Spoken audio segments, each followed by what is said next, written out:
Imagine this. Most people think empires collapse because of something big, war, an invasion, or a total economic crash. That it's always some catastrophic blow from the outside. But what if that's just smoke and mirrors? What if the real destruction happens slowly, quietly, from the inside, long before any army shows up at the gates? It starts when intelligence becomes inconvenient, when those who think critically are seen as a problem, and those who just go along are called heroes. When the system that was once built on vision and strength begins to reward people not for asking questions, but for staying quiet. That's how decay begins, not with explosions, but with silence, with obedience, with mediocrity being celebrated like it's brilliance. This isn't a fringe theory. This isn't some underground podcast rant. It's history, over and over again. Every dying empire has followed this pattern. From ancient Rome to modern nations, it's the same playbook. Truth is replaced with spectacle. Thinking is punished. And stupidity? It gets rewarded. Think about it. The final days of a system aren't filled with brave new ideas or fearless leaders. They're filled with noise, distraction, slogans. People who rise to power not because they're wise, but because they know how to echo the party line, how to flatter, how to perform. And what happens to the people who see through it? The ones who speak the uncomfortable truth? They get pushed aside, brushed off, canceled, mocked.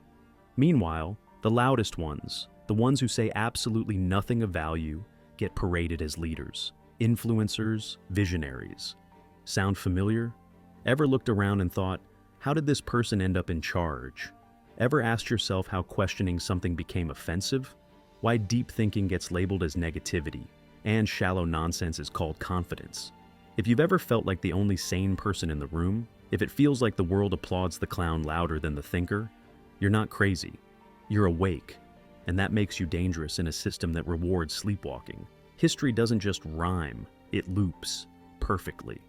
In Rome's final days, the Senate stopped debating serious issues. Instead, the people were handed bread and circus, free food and bloody shows to keep them distracted.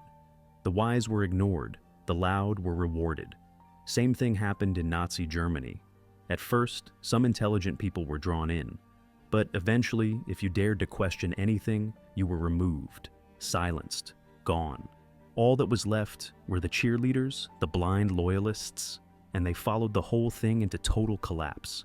And now, open your phone, watch TV. The more ridiculous someone is, the more attention they get. The more offensive, the more promoted. We've gone from rewarding intelligence to monetizing idiocy. And the scariest part? It's not accidental. It's strategic. An empire in decline doesn't just tolerate stupidity. It creates it. It manufactures it. Because smart people are a threat.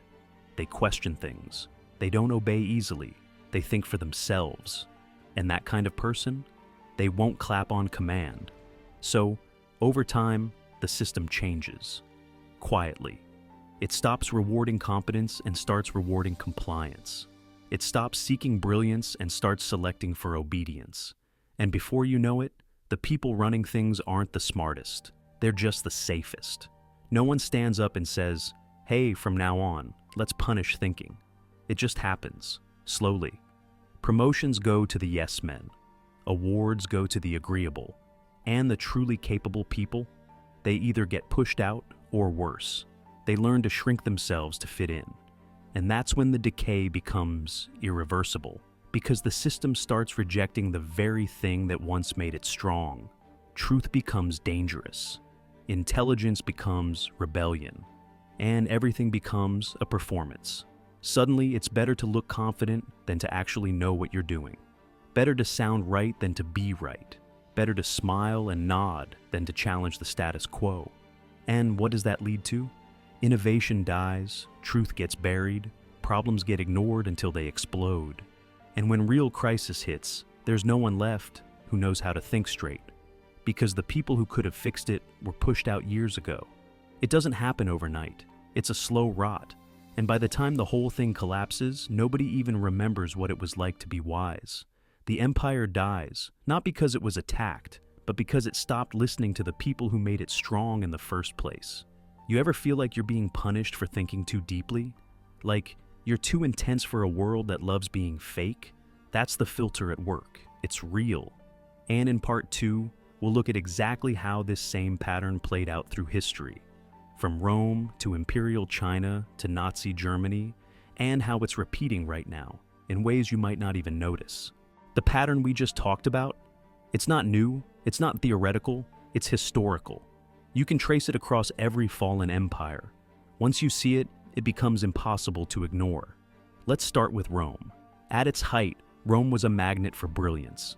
It absorbed Greek philosophy, built marvels of engineering, and honored thinkers, artists, and architects. The people who questioned the world were respected. Their minds shaped the empire. But fast forward to the end. And it was a circus, literally, bread and circuses. That's what the people got. Free grain and brutal entertainment to keep them distracted while everything rotted underneath. The Senate had become a joke. Intellectuals were mocked. If you had something smart to say, you were seen as a threat or a bore. But if you could entertain the mob, if you were loud, dumb, and dramatic, you were rewarded, celebrated. Rome didn't fall in a blaze. It sank in applause. As long as you laughed loud enough, no one noticed the collapse. Now jump to Imperial China. For centuries, it was a civilization that prized knowledge. They had the imperial exams, one of the earliest systems designed to elevate scholars into leadership. Think about that. Power was given to the most intelligent, not the most obedient. But by the time the Qing dynasty began to fall, the system had flipped. Corruption took over. Merit was replaced with loyalty. Eunuchs and flatterers whispered in the emperor's ear, not because they had wisdom, but because they said what he wanted to hear. The great thinkers, the Confucian scholars who once guided the moral compass of the empire, were silenced. Their ideas were called outdated, dangerous. And when foreign threats rose up, China couldn't defend itself, not because they lacked strength, but because they'd pushed their best minds aside. And then, there's the most chilling example of all, Nazi Germany. At the beginning, there were still intelligent voices in the room, people who questioned Hitler, people who could see the warning signs. But as power consolidated, those voices vanished, silenced, arrested, executed. What remained were the yes men, the blind loyalists, the ones who followed orders, no matter how insane. Even in the final days when Berlin was burning, Hitler sat in a bunker moving imaginary armies on a map, completely disconnected from reality, surrounded by people too afraid or too stupid to tell him the truth. These weren't just political tragedies. They were cultural implosions, and they all followed the same script. The thinkers became threats, the fools became heroes, and the collapse came not from weakness, but from stupidity and power. And here's the question no one wants to ask. If that pattern is so clear, is it happening again? Look around. Let's talk education first. It was supposed to be about awakening minds. Now, it's a system of memorization and obedience. Stay in line, follow the rubric, fill in the bubbles. Don't ask why, don't think differently. Just get the grade, get the diploma, and get out. Curiosity is punished. Creativity is labeled as disruption. The system doesn't want thinkers, it wants products. Predictable, passive, programmable products. Now look at who's famous, who's trending, who's rewarded. We live in an age where you don't need to be right. You just need to be loud. The louder, the better. The more outrageous, the more rewarded. Reality shows glorify dysfunction. Talk shows reward, outrage. Our culture has turned idiocy into entertainment, and entertainment into identity. People who couldn't explain a basic idea are now called leaders. But they've mastered how to market themselves, how to look confident, say nothing, and smile for the camera. And that's enough. Because in this era, depth doesn't matter. Image does. And then there's social media. We're told it's about freedom of speech, but let's be honest, who actually gets rewarded? It's not the thoughtful voices. It's not the deep thinkers. It's the outrage merchants. The ones who post quick, shocking, emotion-triggering content. Simplicity wins, nuance dies. The algorithm doesn't want you to reflect. It wants you to react. And in that environment, stupidity goes viral over and over again. The most absurd takes get the most engagement. The most ridiculous voices get amplified because they're predictable, easy to consume, easy to monetize. So now the system doesn't just tolerate idiocy, it manufactures it, it brands it, sells it. And the people who don't play along, the ones who still think, still ask, still feel something real, they get buried, ignored, shadow banned, because they make things uncomfortable. They make people feel. And in a system built on distraction, feeling is dangerous. And that's where we are now, living in a world that's echoing every red flag from history, but laughing like it's all a joke. We scroll past the thinkers, we double tap the fools, we reward performance, not principle, echo, not truth. And just like Rome, just like China, just like Germany, we're building our own collapse. One click, one trend, one clown at a time. But what happens to the thinkers in all this? The people who still see clearly? Why do they go quiet? Why do they disappear from the stage while the noise gets louder? So, what happens to the thinkers, the ones who still see clearly in a world obsessed with noise?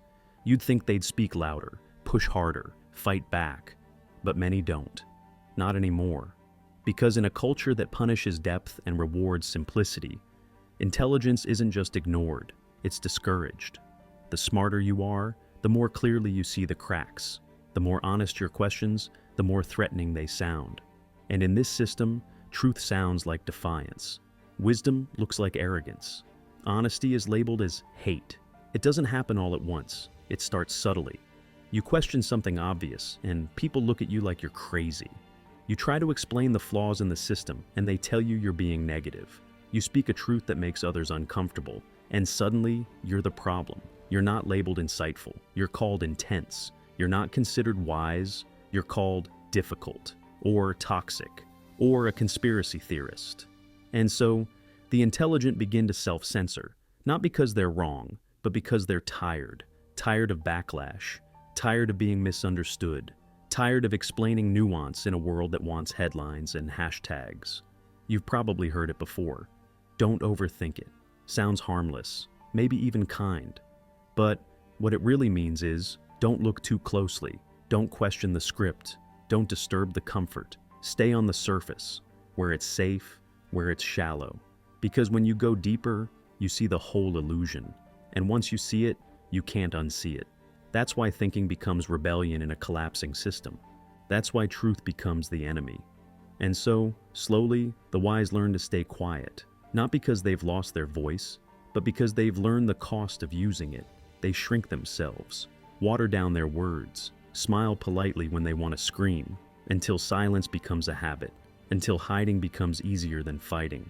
And here's what happens next. When the thinkers stop talking, stupidity takes center stage. Not because it's right, not because it earned the spotlight, but because it's the only voice left. The fools get the mic, not because they deserve it, but because no one else is speaking. This isn't just disappointing, it's dangerous. Because when the thoughtful retreat, the culture loses its compass. And when the truth is silenced, lies become law. The blind lead the blind, right into the fire. So, if you've ever felt that urge to stay silent, not because you're unsure, but because you're too real, understand this. You're not alone. You're not broken. You're awake. And in this world, being awake hurts. You see the fakery. You hear the empty slogans. You feel the loneliness of being one of the few who still thinks, still feels, still questions. And it can feel like a curse, but it's not. That discomfort you feel, that resistance inside you, it's not a flaw. It's a signal that you're still alive, that your soul hasn't sold out, that your brain still works in a world begging you to shut it down. So don't waste your energy begging for approval from a system that hands out awards for conformity. Don't measure your worth by the applause of the shallow. That kind of validation isn't a reward, it's a leash. Build your own compass, learn what matters, not because it's popular, but because it's true. Read real books, think hard thoughts. Create something that actually means something, even if no one's watching. Because this system, it will collapse. Every empire built on illusion eventually does.